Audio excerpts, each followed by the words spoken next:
কারণ পেটের টান আর ভবিষ্যতের অনিশ্চয়তা তাদের চুপ করিয়ে রাখে। তাদের জীবনটা যেন এক চলমান সংগ্রাম। কাজ করতে গিয়ে সামান্য ভুল হলে শুনতে হয় কটু কথা, অনেক সময় মুখ বুজে সইতে হয় অযাচিত অপমান। প্রতিবাদ করার সাহসটুকুও তাদের থাকে না। আসসালামু আলাইকুম। আজ আমি এমন কিছু মানুষের কথা বলতে এসেছি যাদের শ্রমের প্রতি আমরা বেশিরভাগ সময়ই উদাসীন থাকি। যখন একটি ট্রাক গর্জন করে মহাসড়কে ছুটে চলে, আমাদের চোখ সাধারণত তার দক্ষ চালকের দিকেই থাকে। তার হাতল ধরা দৃঢ়তা, পথের প্রতিটি বাঁকে তার সজাগ দৃষ্টি, সবকিছুই আমাদের চোখে পড়ে। কিন্তু সেই ট্রাকের নীরব সঙ্গী, যিনি ড্রাইভারের পাশে বসে থাকেন, সেই তরুণ হেল্পারটির দিকে কজনার নজর পড়ে, কজনই বা তার অস্তিত্ব অনুভব করি আমরা কজনই বা জানি রাত জেগে ড্রাইভারের সাথে সাথে তাকেও জেগে থাকতে হয়, ক্লান্তি আর ঘুমকে এক পাশে ঠেলে দিয়ে। দীর্ঘ পথ পাড়ি দিতে গিয়ে বহু রাত কেটে যায় ট্রাকের আসনে। একঘেয়েমি আর নির্জনতা তাদের নিত্য সঙ্গী। তীব্র গরমে তার শরীর থেকে ঝরঝর করে ঘাম ঝরে, যেন তার প্রতিটি দমকূপ থেকে এক একটা দীর্ঘশ্বাস বের হচ্ছে। ঘামে ভিজে তাদের পোশাক শরীরের সাথে সেঁটে যায়, কিন্তু বিরাম নেই তাদের।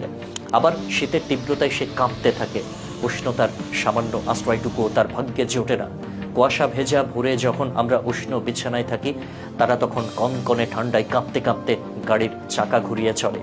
দিনের পর দিন না খেয়ে বসে থাকা, খাবারের জন্য রাস্তার ধারের ছোট কোনো দোকানের উপর ভরসা করা, এ যেন তাদের নিত্যদিনের চিত্র। মাসের পর মাস বাড়িতে না গিয়ে গাড়ির সিটে জীবন পার করে দেওয়া, পরিবারের মুখ দেখতে না পাওয়া, প্রিয়জনদের থেকে দূরে থাকা, এই সব কিছুর পরেও তাদের কণ্ঠে কোনো অভিযোগ থাকে না।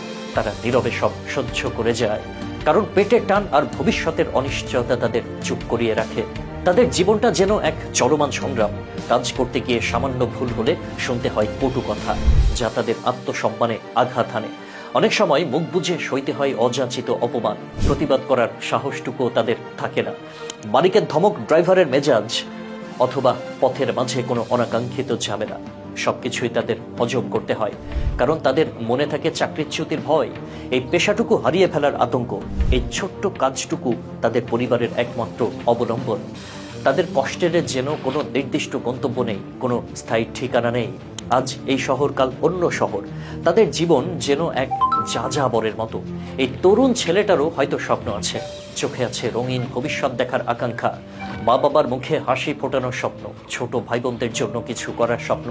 হয়তো সেও চায় একদিন নিজের পায়ে দাঁড়াতে, সম্মানজনক জীবন করতে, পরিবারের মুখে হাসি ফোটাতে। কিন্তু জীবনের কঠিন তাগিদে সে তার সব স্বপ্নকে ট্রাকের সিটেই বসিয়ে দেয়, আর নিজে লেগে থাকে অক্লান্ত পরিশ্রমে, এক অনিশ্চিত ভবিষ্যতের আশায়। এই তরুণ হেল্পাররা আমাদের সমাজের এক গুরুত্বপূর্ণ অংশ, যারা আমাদের অর্থনীতির চাকা সচল রাখতে নিরন্তর কাজ করে যাচ্ছেন। তারা আমাদের পণ্য পরিবহন ব্যবস্থাকে টিকিয়ে রেখেছেন। শহর থেকে গ্রামে, এক প্রান্ত থেকে আরেক প্রান্তে প্রয়োজনীয় জিনিসপত্র পৌঁছে দিচ্ছেন।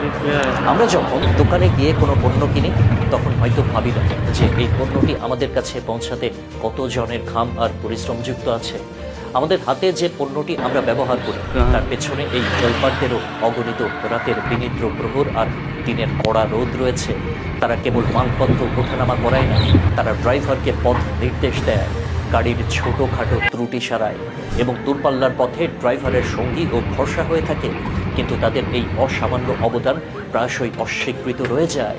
আমরা তাদের শ্রমের মূল্য দেই না, তাদের অস্তিত্বকেও সেভাবে গণ্য করি না, বরং অনেক সময় তুচ্ছ-তাচ্ছিল্য করি।